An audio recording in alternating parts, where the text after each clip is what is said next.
Remember, boys, this house is a temple. As fantastic as any pyramid or castle you'll ever see. You don't know time or space or any of that hogwash.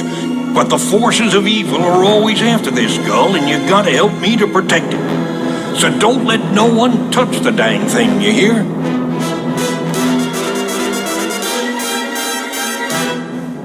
Hi, welcome to Around the World in 80s Movies. My name is Vince Leo. I am the author of the film review website, Quipster.net. I invite you to check out over 4,000 of my written reviews. You can read anytime. Quipster.net is where to go. QWIPSTER.net. If you like this show, I do encourage you, while you're on my website, Quipster.net, you can check out the link to my other podcast that is very similar to this one, except it covers films of the 1990s.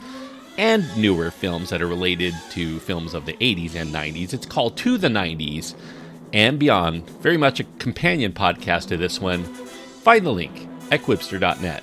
Today I'm going to be getting into the second part of this three-part series looking at haunted house films from the 1980s.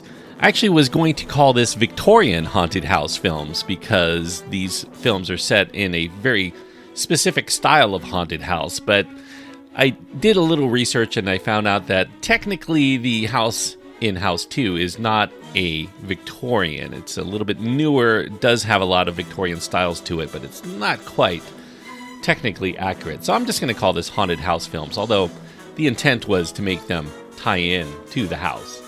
House 2, The Second Story, kind of a clever title there. It came out in 1987. It is a PG-13 rated film, unlike the first film, which was rated R. It does have mild gore and violence and language. The runtime is an hour and 28 minutes. The main stars are Ari Gross, Jonathan Stark, Royal Dano, Lar Park Lincoln, Amy Asbeck. Bill Maher and John Ratzenberger also make an appearance. The director and the screenwriter for House 2 is Ethan Wiley.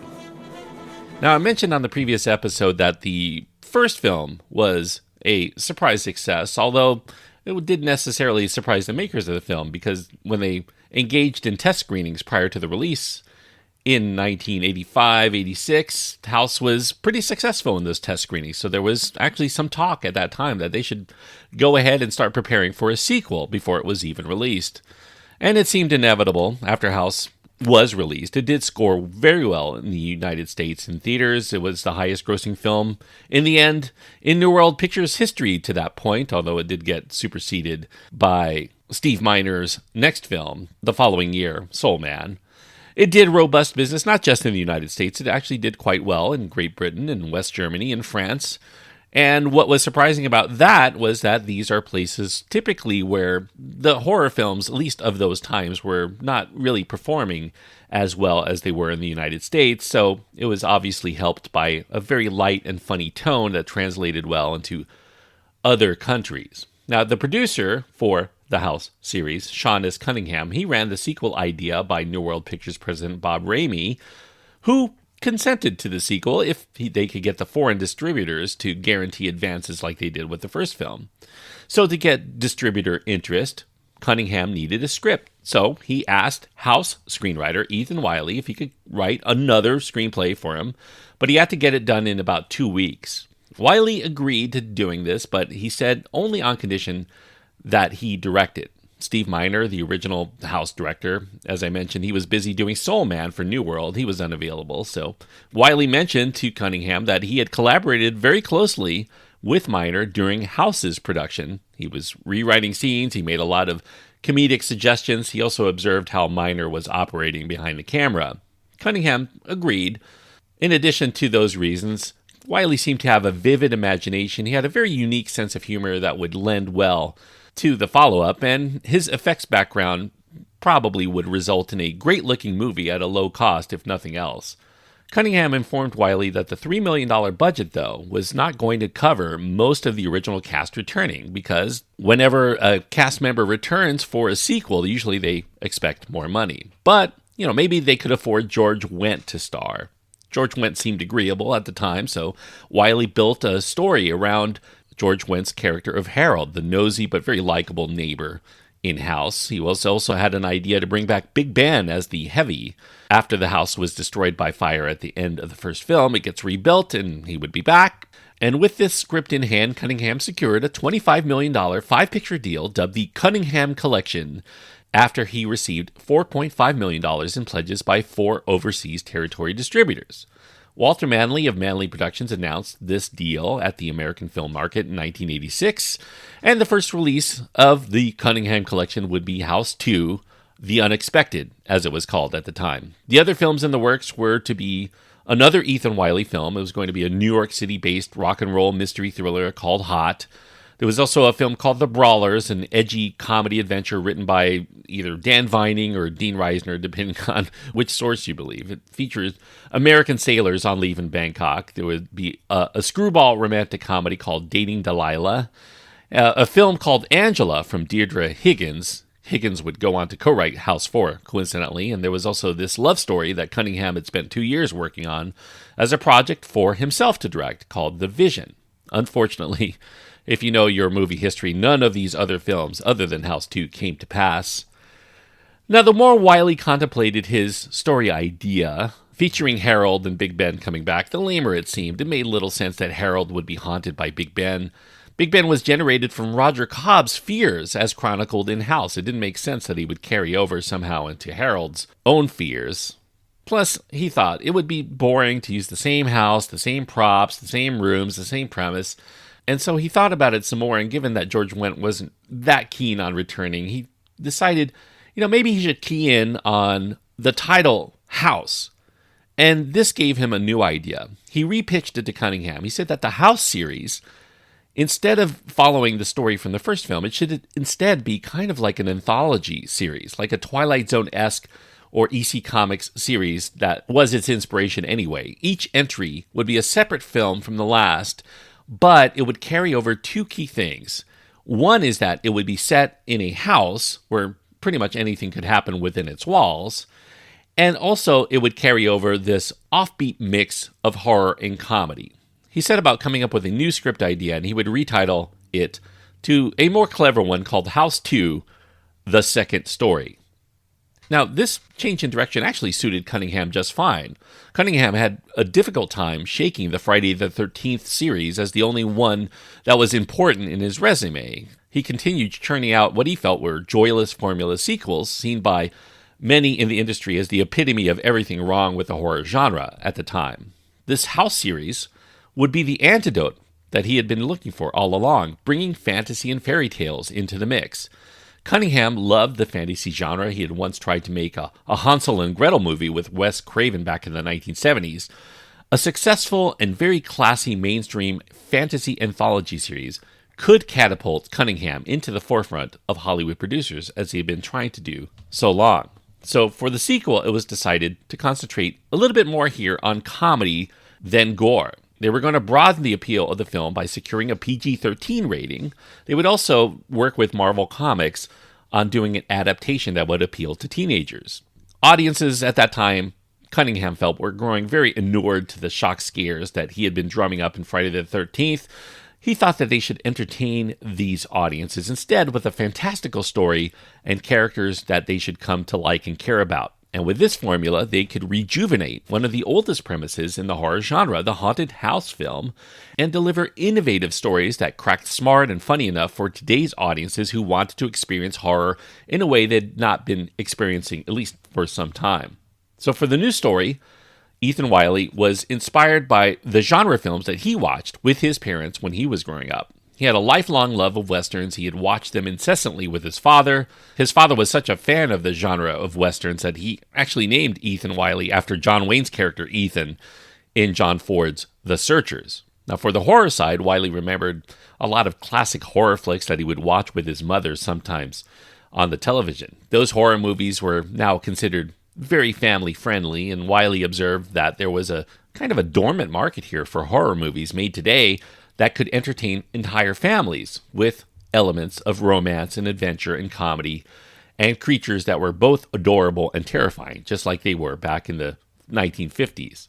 Speaking of 1950s, the film actually opens in that era. We find Charles and Judith McLaughlin. They hand away their baby, Jessie, to adoption, and that is to protect Jesse from retribution by this powerful ghost that is coming to haunt them named Slim Razor. Slim has appeared in the couple's mansion demanding that they hand over a crystal skull. The couple confronts Slim to reveal that they don't have it or really know where this skull is, and Slim ends up killing them. Flash forward 25 years, aspiring artist now. Jesse, the son, he's all grown up. He moves into his inherited but long-dormant home with his girlfriend Kate. Odd artifacts abound, including one that is obviously missing from a mantelpiece. Jesse and Kate are soon visited by Jesse's rambunctious friend Charlie and Charlie's pop singer girlfriend Lana, also known as Puce Glitz as their stage name. Now, while they're looking through the family photos albums in the home, Jesse spies pictures of his namesake, his great-great-grandfather, also named Jesse, who was an outlaw from the Old West who earned his keep finding lost treasure, including the crystal skull with giant jewels in its eye sockets. Slim Razor also factors into those old pictures. He happens to be elder Jesse's partner in treasure hunting, and the album goes on to detail the falling out between Slim and Jesse over the skull. An old book on Mexican legends that younger Jesse finds in the home tells more stories about this crystal skull. The skull can unlock mysteries of the universe, and it can also grant everlasting life to anybody who possesses it. And the book also relates the ancient Aztec practice of burial with one's jewels. So Jesse and Charlie determine that the skull must be buried with the great-great-grandfather, and they dig up his grave nearby and find the skull. Unearthed, though, they also find the elder Jesse is reanimated to life, preserved by the skull's magical powers that happen to be apparently true, although he is looking quite old at 170 plus years old. However, it also returns the spirits of others who've been looking for the skull from various times and dimensions, including, of course, Slim Razor, who is out to claim what Jesse stole from him prior to abandoning him in the Mojave Desert to die over a century before.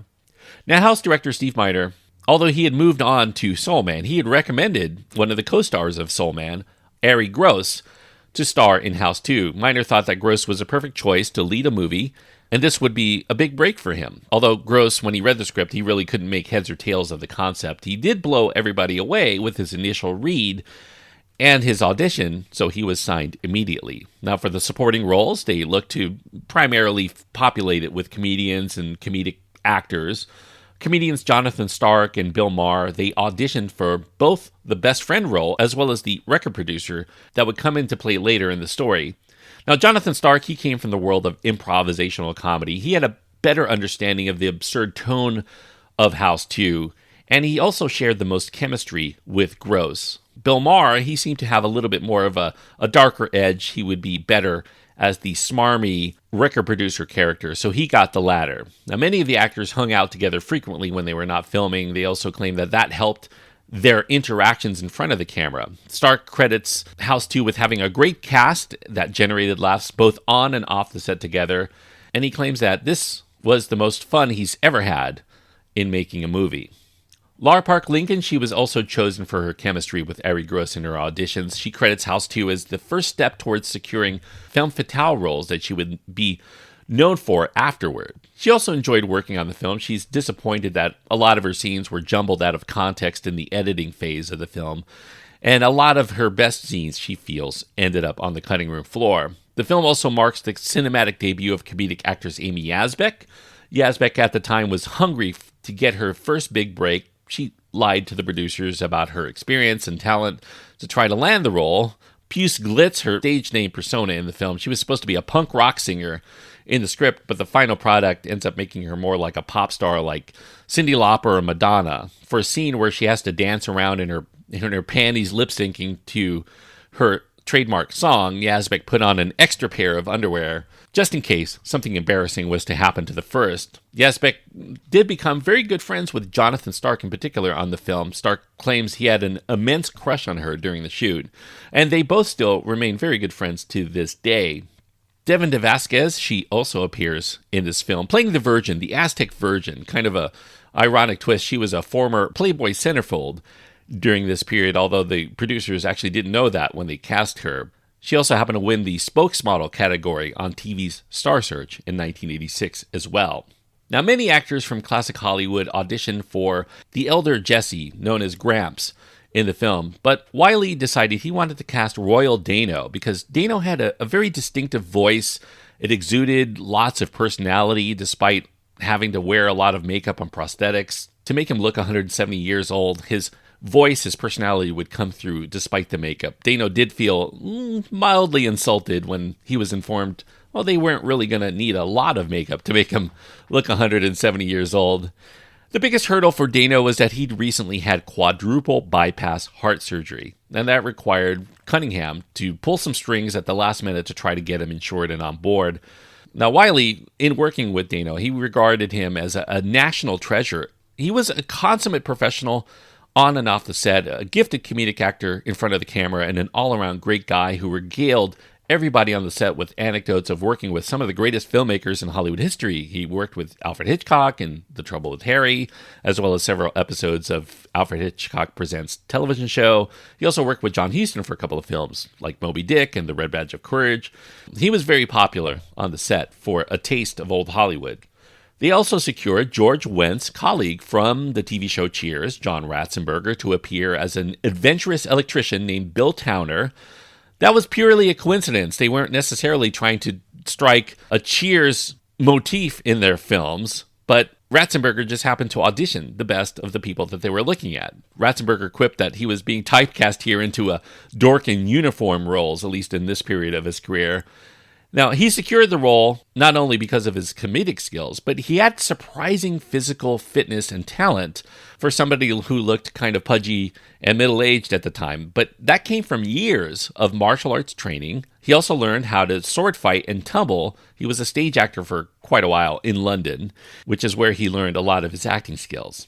Ratzenberger, who was also a gifted improvisational comedian, he changed his dialogue and his actions seemingly with every take, which made the production crew and the editing team complain to Wiley incessantly, but Wiley waved off all of their criticism because Ratzenberger was bringing such great personality to the role. He felt that it was going to be worth the headaches to try to piece together later.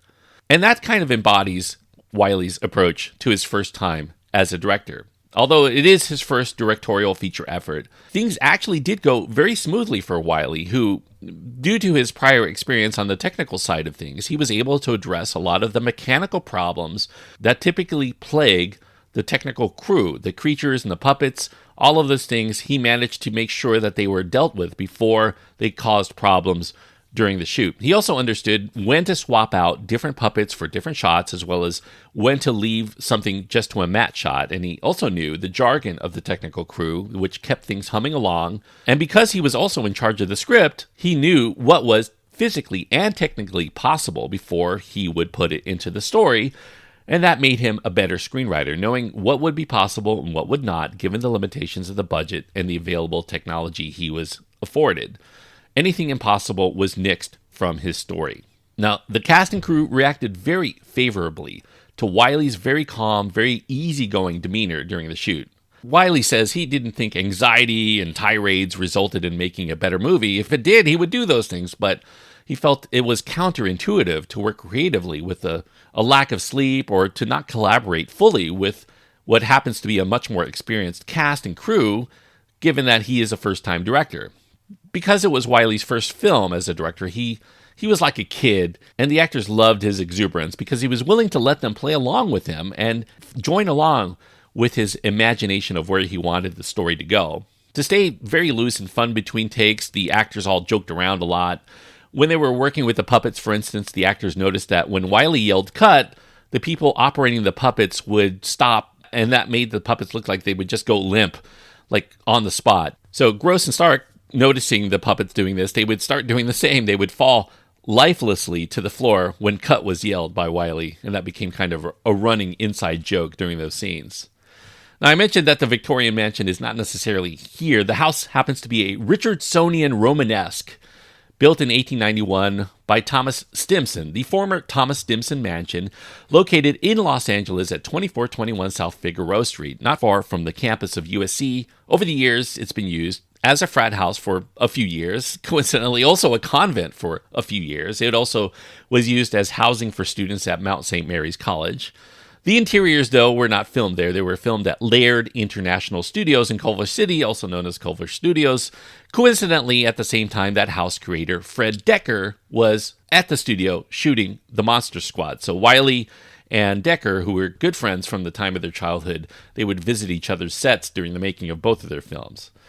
Now, House 2 does have a kitchen sink approach to entertainment. It mixes a lot of slapstick comedy with this Indiana Jones type adventure. You get vibes of Indiana Jones and the Kingdom of the Crystal Skull way before its time because of the use of crystal skulls here.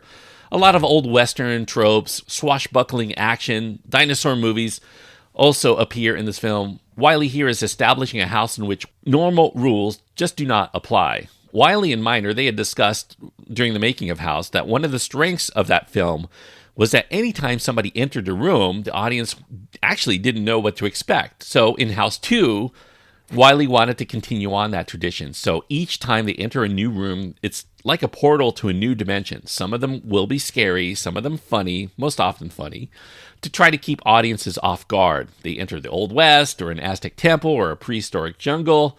You can go to almost any time or place within the rooms of the house here. Now, while House 2 has an all-new cast in front of the camera, the crew behind it does remain largely intact from the first film. You have cinematography, once again, handled by the wonderful Mac Allberg. Production designer Greg Fonseca also got to stretch his imagination across multiple and widely varied alternate dimensions on this very ultra-tight budget here. Special effects were designed here by Chris Walas. Wiley had worked with Walas for a couple of years on Gremlins, and he really begged him to join him on his first feature, House 2. Walas did accept, because they were friends, on the condition that none of his designs would be changed. Walas had just worked on 3 consecutive, very demanding, high-profile gigs in Gremlins, Enemy Mine, and The Fly. He was creatively exhausted. He needed something to do that would be much more fun and relaxed. So, due to the lack of budget, though, Walas did have to keep the crew that was working with him small, and he also had to limit his own hours that he billed. Sometimes he would spend his free time helping out his friend Wiley.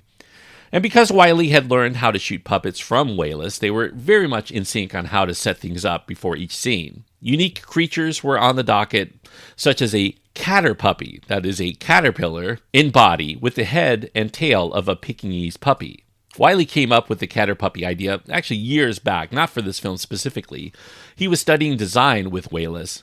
To give him inspiration, he would visit zoos and aquariums to observe animal shapes and movements. And during that time, he meant to sketch a caterpillar, but he noticed that when he sketched it, it looked somewhat canine because it had kind of a dog tail. So jokingly, he kind of went with that drawing, and he drew a dog head with that caterpillar, and he dubbed it a caterpuppy, and he showed it to Walas at the time. Walas thought it was a terrible concept, but he did admit it was very funny. And that anything goes nature of House 2 gave Wiley the perfect opportunity to finally use it and to make his mentor Walas actually bring it to life. Now, another highlight is a 2-foot-tall baby pterodactyl puppet that they use in the film. They nicknamed it Bippy. The marketing department kind of gave it that name behind the scenes. Walas had a much more difficult time with this puppet because of its articulated wings. It wouldn't fully close, and the technician's arm also had to be inside of Bippy to fully move it, and that made it much more difficult for flying scenes or scenes where there were close quarters. For instance, a scene where it has to be inside of a small cupboard was really hard to fit the technicians to kind of give it movement, so they kept shots very brief in those moments. Phil Tippett did get hired to try to give a little bit more action that you couldn't do with puppets. He did about 17 stop-motion animation snippets, especially of Bippy doing such things as demolishing a kitchen or running upstairs or moving about its jungle home. And many of the puppet creatures used in the film were cannibalized by Walas by other creatures he had lying around his shop. Walas also provided the zombie makeup for Gramps as well as Slim. He used a prosthetic mask created by Mike Smithson for Gramps. Because Royal Dana was a recognizable actor, Walas felt that he didn't really want to cover too much of his face. And we were also supposed to identify with Gramps much more, his humanity, so we should see more of his expressions. and he would be covered with warmer tones. Meanwhile, for Slim, his portrayer, Dean Cleverdon, he was not as well known as Royal Dano, so his performance tended to sway much more toward over-the-top movements, so his makeup would be much more exaggerated and wild. And the only input that Wiley remembers giving Wallace on any of the looks for anything in the film was to give Slim Razor long red hair like Willie Nelson, who he was a huge fan of. Now, House 2, when it was released, it disappointed at the U.S. box office despite all of this effort. It debuted at a lowly number 9. The first film just about tied for number 1 when it was released, but that was back in February. This was during a jam-packed summer slate in 1987. So, in the end, it had trouble finding oxygen at the box office and only grossed just a little under $8 million in the United States. It picked up another couple $1 million overseas. The humor here, I think, it misses the mark. More often than not, the characterizations are just too bland to really stand out fully, despite all of the energy that the actors give to their roles. The romantic comedy aspects to the film between young Jesse and his girlfriend, and then an old flame in the waiting seemingly later, and then there's this Aztec princess, played by Devin DeVasquez, those are all dead on arrival. Jesse's buddy, he's kind of deliberately overbearing, but he's never quite as funny as Jonathan Stark seems to be portraying him. The two older character actors in this film, I think, give the best moments. Royal Dano brings a lot of sparks of life to his character of Gramps. However, the material is never quite as good as the performance that he's giving to it. I think the biggest highlight of the film in terms of performances is John Ratzenberger. He's very memorable in this film, very witty, but unfortunately, Ratzenberger's not quite on the screen long enough to save the film from its mediocrity in most other respects. Bill Maher, he's good in his smarmy role, but he also doesn't get to deliver very many laughs in that particular style of role anyway. For the rest, there's a lot of cuteness on display, but it's not quite enough to fill a 90-minute fantasy into something you haven't seen before and done better in a lot of other films of the 1980s, although audiences who did see House 2 as children still retain a lot of fond memories of it. Some call it a Goosebumps story before R.L. Stine's book series called Goosebumps for Kids came out, starting in the early 1990s. Now, Cunningham has stated that House 2, it probably failed to succeed to the heights of the first film, at least financially and critically, despite some nifty ideas that are thrown in here, because the horror elements were just deemed too soft for the audience that they were targeting in their marketing. People expected a little bit gorier, a little bit darker, and that was something that they were going to go with in the first iteration of this film, but it seemed to be, with each revision, wiped away into going much more a comedic route. And unfortunately, House 2 doesn't really achieve a good balance of scares and laughs. It goes mostly for laughs most of the time, but the humor value here is very mild. I mean, Wiley wrote the script in a very short amount of time, and he was revising on the fly, so he was relying on a lot of his actors to improvise a lot of the best stuff, and unfortunately, not everybody is as gifted as John Ratzenberger or even Jonathan Stark in doing so. So there's definitely an energetic silliness to the film. Goofy characterizations, I don't think they're going to get you very far without a coherent storyline to wrap these things around. So even if you find it, modestly amusing, I don't think there's enough palpable tension or suspense to really keep you interested in the main story. So you watch it, there's a collection of funny scenes and funny characterizations, but in the end, it does fall short, and that's why I can only give House 2, the second story, 2 stars out of 4. 2 stars on my scale means that it's lacking something vital, that we keep it from being the kind of movie that I could recommend to most people, and that which it's lacking here is a very funny script. Ethan Wiley is actually very funny, and he's very talented, but he just didn't have enough time to get it all together. And his focus was definitely much more on trying to direct this film and get it to the finish line with a very limited budget. And unfortunately, that resulted in a film that is often out of focus and doesn't always make a lot of sense. So House 2 is, unfortunately, a 2-star effort, at least by my scale of things. If you saw this when you were younger, maybe you have fonder memories, as I mentioned. Now, if you're a fan of the cast, Ari Gross and Jonathan Stark, they actually worked together again on TV's Ellen in the mid-1990s. Stark happened to be a writer and producer for the TV show Ellen, and Gross was a regular actor, at least for the first 2 or 3 seasons. A screenplay was written by Alan Warner and commissioned by Sean S. Cunningham to be House 3. There was going to be a follow-up to this, but the lackluster results of House 2 made it get overhauled by Leslie Boehm to a much more sinister and darker horror flick called The Horror Show, it would be a standalone film in the United States, but in many parts of the world, it was still dubbed House 3 because of the pre-existing distribution inroads there, so that when there was an actual follow-up to the first House film, they had to call it House 4 that came out in 1992, despite there never being an official House 3 in the United States, so it became very confusing for whatever fans actually remained. House 3, by the way, or the horror show, was directed by the visual effects supervisor of House 2, Jim Isaac, who happened to be friends with Ethan Wiley from their grade school days in Marin County. So it continues on. I will eventually review House 4, but it will not be the next episode because it takes place in the 1990s, so I'm going to reserve that for my other podcast, To the 90s and Beyond. So at some point in the future, you will hear my review of that, but it won't be right away. If you have your own thoughts about House or House 2, you can write to me. You can find my contact information at my website. That's at quipster.net, QWIPSTER.net. Links to my Twitter feed, my Facebook page, and Instagram are also there, where I include extra bits of information about the films. And if you want to get in touch with me, my recommendation is to write to me. You can find my contact information, my email address, at my website. Just to let you know, it's Quipster with a W, quipster@gmail.com, if you ever want to get in touch. As far as what I'm going to be covering next week, well, we're going to go straight very well away from the comedic aspects of the Haunted House series of House to a film that came out in 1980, and it's very well regarded by horror movie fans, although it doesn't really quite get a lot of the praise that a lot of other horror films of its era tend to get, like the Amityville Horror or The Shining, but it definitely should be talked about in the same sentence as those films. In fact, Martin Scorsese calls it one of the most scary films ever made. I'm talking about 1980's The Changeling, featuring George C. Scott. If you haven't seen it, I definitely recommend checking that out before I get to the review on the next episode, The Changeling from 1980. But until then, thank you so much for listening and joining me on this trip around the world in 80s movies.